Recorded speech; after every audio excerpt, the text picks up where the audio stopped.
Happy birthday.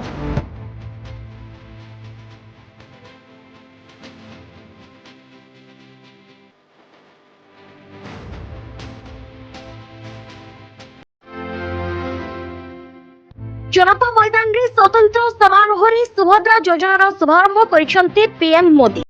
Bhubaneswar पहुंची विमान बंदररू सीधा सड़क गाड़कोण पहुंची आवास हिताधिकारी सहित आलोचना करी जन्मदिन पालिबा सहित खीरी मध्य खाइछंती प्रधानमंत्री।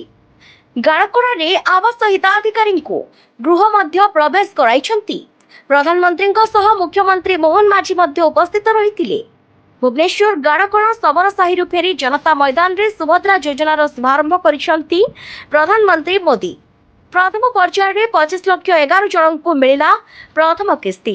हिताधिकारी अकाउंट को गला 1250 कोटी 55 हजार टंका। सुभद्रा योजनार शुभारंभ अवसर रे ओडिशावासी को संबोधन करी कृतज्ञता जणाइछंती। मोदी कहिछंती महिलांको हाथ रे हेबो देशर विकास। डबल इंजिन सरकार रे राज्यवासी को देथिबा प्रतिश्रुति पालन करिछि बीजेपी। से श्रीमंदिर चारिद्वार खोलिबा कथा हेउ अबा रत्न भंडार खोलिबा कथा ओडिशावासी को देथिबा प्रतिश्रुति पूर्ण करिछु। अन्यपटे राज्य रे बीजेपी नथिले मध्य केंद्र रे बीजेपी समय रु मोदी का फोकस रे ओडिशार विकास रहितिबा कहिछंती पीएम मोदी।